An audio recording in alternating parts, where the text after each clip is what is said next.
Halo para dulur, apa kabar kalian semuanya? Semoga selalu sehat dan banyak rezekinya ya lur. Selamat datang kembali di Kesuma Channel. Kali ini gua akan nge-review film yang berjudul Outlaws 2017. Film ini menceritakan pembasmian para gangster Cina yang ada di Korea pada tahun 2004 oleh anggota kepolisian Korea. Sejak tahun 90-an, banyak orang Cina yang menetap di Seoul, kemudian membentuk kampung Cina di sana. Dan pada tahun 2004, banyak bermunculan gangster-gangster Cina yang merajalela di sana. Dan pihak kepolisian pun berniat untuk memberantas para gangster-gangster ini, karena para gangster Cina banyak membuat ulah di kota tersebut.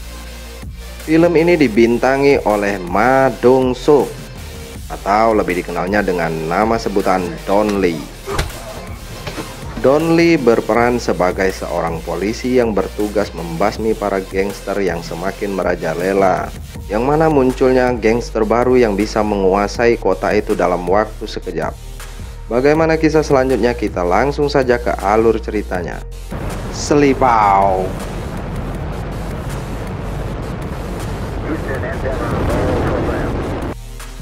Kita diperlihatkan pemandangan di sebuah distrik yang bernama Gerbong pada tahun 2004. Ada dua orang bapak-bapak yang sedang berkelahi tanpa diketahui sebabnya perkelahian mereka. Kemudian datang seorang laki-laki bertubuh gempal yang dengan santainya melerai perkelahian tersebut. Dua orang bapak-bapak itu dengan mudahnya dilumpuhkannya. Laki-laki ini bernama Ma Sok-du. Supaya gampang kita sebut saja dengan nama Don Lee. Setelah memerintahkan dua orang polisi yang bertugas di sana untuk membereskan kedua bapak-bapak itu, Don Lee langsung pergi begitu saja. Don Lee datang ke sebuah tempat yang mana ada seorang yang tertusuk di sana. Melihat tato dari orang itu, dia tahu ini adalah anggota geng Venom. Bersama ketiga anak buahnya, Don Lee pun bergegas untuk pergi ke tempat geng Venom. Di markas geng Venom sendiri terlihat para anggota geng Venom yang sedang bersiap-siap untuk membalas dendam atas kejadian penusukan tersebut. Geng Venom sendiri dipimpin oleh orang yang bernama Sung Tae. Nih orangnya nih. Pada saat Don Lee dan anak buahnya tiba di markas geng Venom, mereka bertemu dengan kelompok geng Venom yang sudah berada di depan. Salah seorang anak buah geng Venom sendiri berkata-kata menyepelekan Don Lee. Kemudian, tamparan Don Lee membuat bocah tersebut tersungkur. Don Lee meminta Sung Tae agar tidak berbuat apa-apa, agar tidak terjadi perkelahian di antara kedua geng. Dari sini Don Lee mengetahui bahwa pelaku penusukan itu adalah anggota geng Yisu. Bersama anak buahnya, Don Lee pun mendatangi sebuah tempat perjudian yang dikelola dari anggota geng Yisu. Di sini Don Lee melihat seorang laki-laki yang berjaket biru. Laki-laki itu ketakutan dan melarikan diri ke sebuah ruangan yang sudah ada anggotanya yang lain. Dengan perlawanan yang tidak seberapa berarti, Don Lee menghajar beberapa orang di sana. Dan dia tetap fokus dengan orang yang berjaket biru. Pada saat sudah terdesak, orang itu pun sangat mudah ditaklukkan oleh Don Lee. Di tempat lain, ada tiga orang laki-laki yang berasal dari Cina yang baru saja sampai di Korea. Kelompok ini dipimpin orang yang bergaya kalem bernama Jang Chen, dengan kedua anak buahnya yang bernama Yang Tae dan Sung Rak. Mereka membawa seorang pria yang dikeluarkan dari dalam bagasi mobilnya, yang mana orang ini adalah salah satu anggota geng Venom. Dia memiliki hutang kepada Jang Chen yang sudah 3 bulan menunggak. Jang Chen dan anggotanya ini sangat brutal. Mereka tidak segan-segan melukai bahkan membunuh orang demi uang.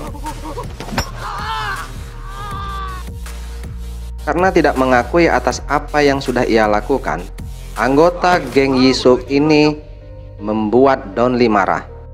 Don Lee pun membawanya ke ruang kejujuran.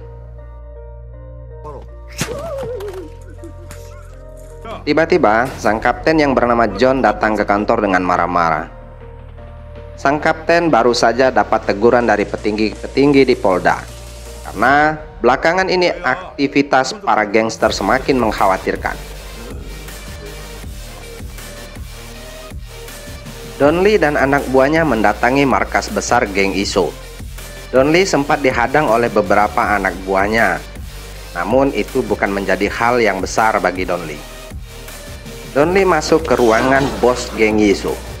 Don Lee marah kepada Yisu karena sudah diperingatkan supaya tidak membuat keonaran di daerah tersebut. Lalu Don Lee meminta Yisu datang ke sebuah tempat. Don Lee meminta Yisu datang ke suatu tempat yang mana di sana sudah ada Sang Tae, ketua dari geng Venom. Don Lee meminta kedua ketua geng ini agar berdamai dan mengatur masing-masing anak buahnya agar tidak membuat keonaran. Lagi pula Sang Tae dan Yisu sama-sama berasal dari Cina. Setelah itu Sang Tae mendapat sebuah kabar bahwa salah satu anak buahnya sedang bermasalah di satu tempat. Lalu Sang Tae dan beberapa anak buahnya segera mendatangi tempat tersebut yang mana sudah ditunggu oleh Jiang Chen dan kedua anak buahnya.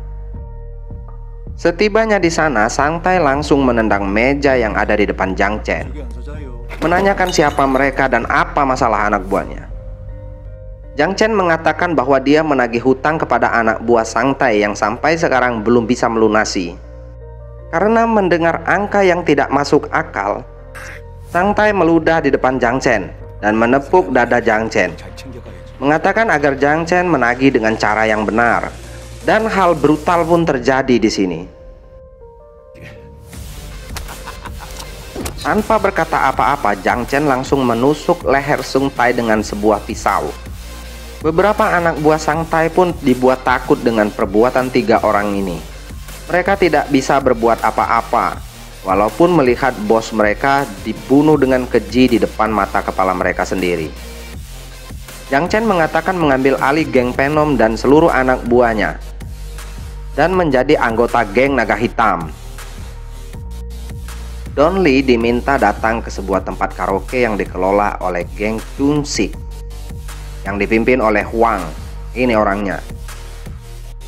Huang meminta informasi terkait kasus penusukan salah satu anggota geng Cina. Namun Don Lee tidak mau membahas soal itu. Lalu Huang pun mengajak Don Lee untuk minum. Awal mula Don Lee menolak ajakan Huang itu. Namun setelah didatangkan gadis-gadis cantik, Don Lee pun akhirnya menuruti kemauan Huang. Setelah beberapa saat, Don Lee dibangunkan oleh gadis pemandu dan mengatakan bahwa di luar sedang banyak anggota polisi. Ternyata di ruang sebelah baru saja terjadi kekacauan. Lalu Don Lee meminta keterangan dari beberapa staf di sana. Salah satu staf menceritakan bahwa kejadian ini bermula dari kedatangan dari 3 orang Cina, yang mana itu adalah Jiang Chen dan kedua anak buahnya. Mereka berbuat onar di situ dan diperingatkan oleh manajer.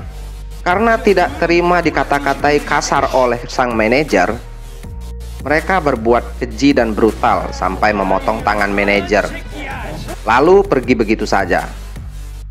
Bos Huang pun tidak terima dengan kejadian ini. Namun Don Lee meminta Huang agar diam saja. Tapi Huang tetap tidak terima, yang memerintahkan anak buahnya untuk menelusuri siapa pembuat onar ini. Suatu hari warga dikejutkan dengan penemuan mayat yang sudah dimutilasi. Tubuhnya pun diletakkan di beberapa tempat yang berbeda. Ini adalah hal yang sangat luar biasa. Kemudian salah satu anak buah Don Lee mengatakan sepertinya itu adalah potongan tubuh ketua geng Venom. Anggota geng Venom pun sekarang sudah dikuasai oleh Jiang Chen, termasuk si ajudannya si Kim sudah menjadi anak buah Jiang Chen. Jiang Chen memerintahkan untuk mencari uang sebanyak-banyaknya. Jiang Chen dan anak buahnya mulai bergerak. Mereka masuk ke sebuah tempat perjudian yang dimiliki oleh Yisu. Lalu mereka membuat onar di sana. Kemudian Sung Rak menghajar anak buah Yisu yang mengelola tempat perjudian tersebut. Lalu memerintahkan anak buah Yisu untuk menghubungi bosnya. Setelah Yisu sampai ke tempat tersebut, Yisu diminta untuk menemui Jiang Chen yang sudah menunggunya di dalam. Sementara anak buahnya menunggunya di luar. Jiang Chen mengatakan kepada Yisuk bahwa tempat ini sekarang adalah miliknya dan meminta Yisuk untuk pergi dari tempat itu. Karena anak buahnya sudah dihajar oleh Sungrak dan kawan-kawannya, akhirnya Yisuk pun pergi dari tempat itu dengan muka yang marah. Jiang Chen pun mengkondisikan beberapa tempat lainnya untuk membayar upeti kepada mereka, dibantu oleh Kim yang sekarang menjadi anak buahnya. Suatu hari Jiang Chen pun minta dilayani dengan istrinya Kim untuk melepaskan hasrat birahinya. Walaupun mengetahui hal itu, Kim tidak bisa berbuat apa-apa. Dia hanya bisa terdiam. Pada saat Don Lee makan malam bersama anak buahnya di sebuah restoran, Jiang Chen dan kedua anak buahnya pun datang ke tempat itu untuk makan. Don Lee yang melihat kedatangan mereka berkata kepada anak buahnya bahwa sepertinya inilah orang yang mereka cari. Namun Jiang Chen tahu kalau beberapa orang di situ adalah anggota polisi. Kemudian Jiang Chen pergi ke toilet. Pada saat itu Don Lee memerintahkan anggota polisi muda untuk mengawasi Jiang Chen yang pergi ke toilet dan memerintahkan anak buah yang lain untuk bersiap. Namun tiba-tiba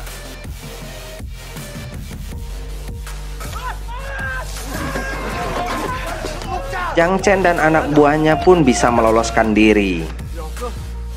Berpindah kepada Kim yang sedang marah-marah dengan istrinya karena sudah melayani Jiang Chen. Tiba-tiba ada yang mengetuk pintu rumahnya.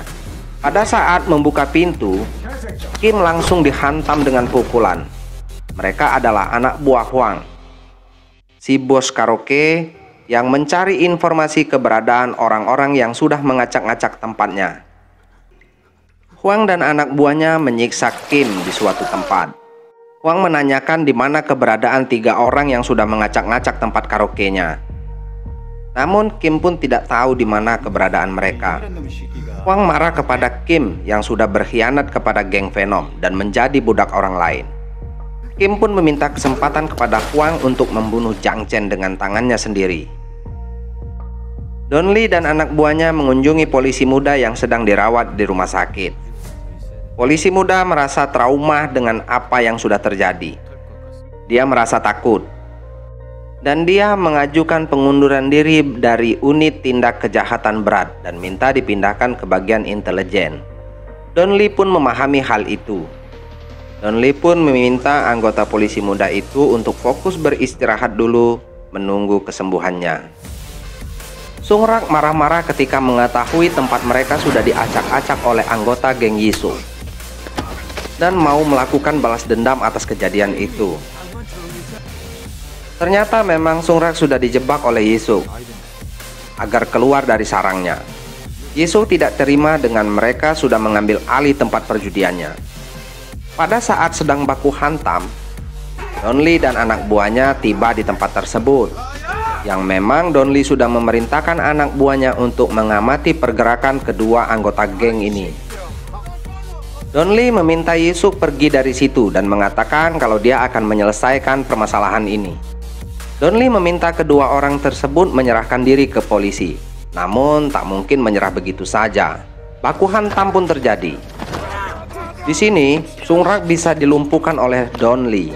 Namun Yang Tai bisa meloloskan diri dari gerombolan polisi-polisi ini. Pada saat diinterogasi di kantor polisi, Sungrak tidak mau mengakui di mana keberadaan Jiang Chen.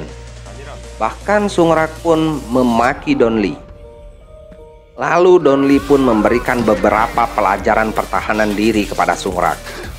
Setelah itu Don Lee memerintahkan anak buahnya agar Sungrak dimasukkan ke dalam sel. Pada saat pesta ulang tahun Ibu Yisuk, Jiang Chen dan Yang Tai datang ke tempat tersebut untuk membuat keonaran. Baku hantam pun terjadi antara Jiang Chen dan Yisuk. Akhirnya Yisuk pun meregang nyawa di tangan Jiang Chen.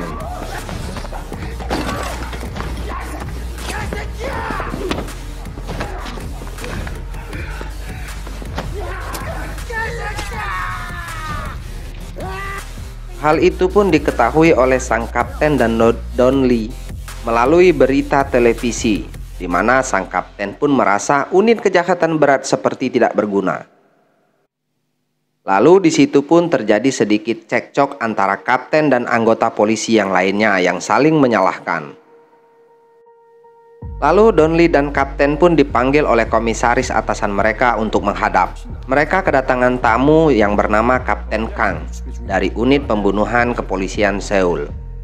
Kapten Kang akan mengambil alih atas kasus Jang Chen karena Jang Chen merupakan daftar pencarian orang atas kasus pembunuhan yang terjadi di Cina pada tahun 2000-an. Karena pengambil alihan kasus ini akan menjadi reputasi buruk bagi unit kejahatan berat, Donli meminta waktu 10 hari kepada Pak Komisaris untuk menangkap anggota komplotan Jang Chen. Kalau kasus ini bisa diselesaikan, Kapten, Komisaris, dan Donli pun bisa dipromosikan. Di tempat lain, Jang Chen sedang bernegosiasi dengan dua orang pengusaha yang bernama Kwak dan Won. Won sedang membangun hotel di daerah tersebut. Namun pembangunan hotel itu terhambat oleh pula anak buah Huang, si bos karaoke. Jang Chen diminta menyelesaikan permasalahan tersebut, dan dia meminta tarif sebesar $1 juta atas jasanya. Won pun menyetujui hal itu, walaupun tadinya mereka hanya menyiapkan sekitar $500 untuk jasa Jang Chen, dan akan memberikan uang muka sebesar $100 kepada Jang Chen. Pada saat yang sama, anak buah Huang pun datang ke tempat tersebut karena sudah diinformasikan dari Kim yang berada di luar restoran. Sayangnya, Jang Chen dan anak buahnya berhasil kabur dengan melompat dari jendela. Jang Chen pun kabur bersama Kim juga ikut serta dalam mobil tersebut. Di dalam perjalanan, Kim berusaha untuk membunuh Jang Chen. Namun, itu adalah hal yang konyol. Dengan mudah, Jang Chen mematahkan perlawanan dari Kim. Sedangkan Donli mendatangi tempat Huang atas kejadian tadi siang. Dan Donli dihalangi oleh anak buah Huang yang tidak mau memberitahukan di mana keberadaan Huang. Lalu, mudah saja bagi Donli. Donli mengingatkan Huang agar tidak ikut campur untuk urusan Jang Chen. Namun Huang tetap tidak terima karena merasa terhina dengan pemotongan tangan manajernya. Sebelum pergi, Donli memberikan jaket anti tusuk kepada Huang untuk Huang berjaga-jaga. Setelah itu, Donli dan anak buahnya mengumpulkan warga di tempat di mana mereka biasa makan. Donli meminta kerjasama kepada semua warga agar bisa memberikan informasi sekecil apapun tentang keberadaan anggota-anggota geng Naga Hitam, agar polisi bisa meringkus semua anggota geng Naga Hitam tersebut. Setelah itu, warga pun mulai mengumpulkan tindakan-tindakan anggota geng Naga Hitam atau Jang Chen yang brutal melalui foto-foto atau rekaman video, sehingga pihak kepolisian dengan mudah mengetahui perkembangan anggota geng ini, mulai dari tempat dan waktu kapan mereka bertindak. Suatu malam, polisi muda datang menemui teman-temannya dan membawakan makanan untuk mereka. Lalu polisi muda menyampaikan sesuatu kepada Donli. Dia mengatakan kepada Donli bahwa Sungrak akan segera dijemput oleh pihak kepolisian Cina, dan kasus itu akan dilimpahkan kepada unit bagian pembunuhan. Sungrak akan dijatuhi hukuman mati di negaranya. Keesokan harinya, Sungrak dijemput oleh dua polisi Cina dan akan dibawa ke Cina pada hari itu. Donli minta waktu sebentar untuk berbicara kepada Sungrak. Donli mengatakan bahwa Sungrak akan segera dibebaskan kalau dia bisa bekerja sama memberitahukan di mana keberadaan Jang Chen. Kalau kembali ke Cina, Sungrak akan dihukum mati. Namun Sungrak tetap saja diam. Lalu Sungrak pun dibawa pergi oleh dua polisi Cina yang sudah menjemputnya tadi. Dalam perjalanan, salah satu polisi Cina menjatuhkan paket sabu di depan mata Sungrak. Dan polisi Cina itu pun mengatakan bahwa sangat sulit mendistribusikan barang tersebut di Korea. Sungrak menawarkan sebuah kerjasama kepada mereka. Dia bisa mendistribusikan barang-barang tersebut kalau polisi-polisi itu mau bekerja sama dengannya. Setibanya di bandara, dua polisi itu melepaskan borgol si Sungrak dan memberikan nomor telepon agar si Sungrak bisa menghubungi mereka ketika Sungrak sudah siap untuk mendistribusikan barang tersebut. Dan benar saja, ternyata ini adalah sebuah taktik dari Don Lee supaya bisa memancing Jiang Chen keluar dari persembunyiannya. Dua polisi Cina ini adalah orang sewaan dari Don Lee, yang mana mereka adalah informan yang disewa oleh Don Lee untuk meminta informasi-informasi terkait orang-orang Cina yang berada di Garibong. Dan keesokan harinya Sungrak menghubungi dua polisi yang menyamar tadi. Sungrak mengatakan kalau anggota gengnya sudah siap untuk bekerja sama. Lalu dua polisi itu mengatur waktu di mana tempat mereka akan bertemu nanti malam. Dan ini semua adalah bagian dari rencana Don Lee agar bisa menangkap mereka semua. Kemudian Don Lee dan anggota yang lainnya pun bergegas bersiap ke tempat yang sudah direncanakan. Ketika Sungrak sudah memasuki ruangan yang sudah ditentukan, di mana dua orang polisi Cina itu sudah menunggu kedatangannya, Don Lee dan pasukannya pun langsung menggerebek mereka. Namun Don Lee tidak melihat keberadaan Jiang Chen di situ.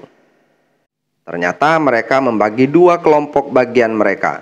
Sungrak menemui dua polisi itu dan Jiang Chen pergi ke tempat Huang untuk membunuh Huang.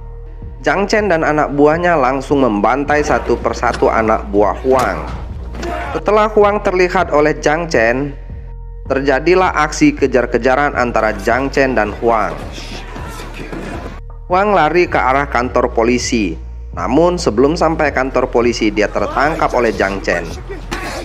Beruntung di sana ada polisi muda yang melihat kejadian tersebut, sehingga membuat Jiang Chen pergi dari situ.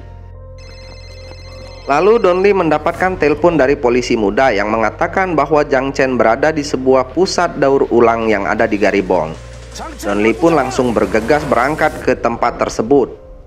Saat Jiang Chen akan pergi, polisi muda mencoba menghentikan Jiang Chen. Beruntung Don Lee datang tepat pada waktunya. Kemudian terjadilah duel antara polisi muda dan Jiang Chen dan Don Lee dengan Yang Tai, anak buah Jiang Chen.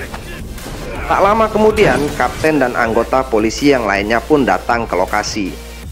Yang Tai berhasil dilumpuhkan. Namun lagi-lagi, Jiang Chen berhasil kabur. Don Lee pun bergegas mencari Jiang Chen. Jiang Chen masuk ke restoran di mana biasa Don Lee dan anak buahnya makan. Pemilik restoran pun menjadi gugup. Jiang Chen menelpon Kuak dan mengatakan urusan hotel telah selesai. Dia sudah membunuh Huang. Pada saat itu, Jiang Chen tak sengaja melihat foto-foto anak buahnya yang diambil dari dalam restoran itu. Jiang Chen tahu kalau pemilik restoran ini sudah bekerja sama dengan pihak-pihak kepolisian. Jiang Chen pun menghajar pemilik restoran dan anak kecil yang bekerja di situ. Don Lee yang tiba di depan restoran langsung bergegas masuk setelah melihat kaca bagian depan restoran pecah dan menemukan pemilik restoran dan anak kecil yang sedang dalam keadaan kritis. Pada saat akan dilarikan ke rumah sakit, anak kecil itu mengatakan kepada Don Lee kalau Jiang Chen akan terbang ke Cina. Jiang Chen menemui Kuak untuk meminta sisa pembayaran atas kesepakatan mereka. Kuak memberikan uangnya dalam bentuk rekening. Lalu Jiang Chen bergegas ke bandara. Setelah mengganti pakaian, Jiang Chen pun dikagetkan dengan kedatangan seorang yang bertubuh gempal. Siapa lagi di sini kalau bukan Don Lee? Kali ini Jiang Chen sudah tidak bisa kabur. Dia harus menghadapi orang yang bertubuh gempal ini. Dan baku hantam pun terjadi. Walaupun mengalami sedikit kesulitan untuk menumbangkan Jiang Chen, duel ini tentu saja dimenangkan oleh Don Lee dengan mematahkan tangan Jiang Chen dan tinjuan mautnya, yang membuat Jiang Chen tidak sadarkan diri. Akhirnya semua komplotan anggota geng naga hitam pun ditangkap oleh kepolisian. Sang kapten pun dengan wajah sumringah menelpon sang komandannya dan mengatakan hasil kerja timnya.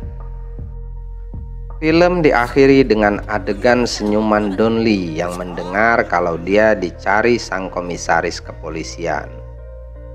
akhir yang cukup melegakan. Akhir kata, gua dan kru Kusuma Channel yang bertugas mengucapkan terima kasih banyak dan sampai jumpa di review film berikutnya.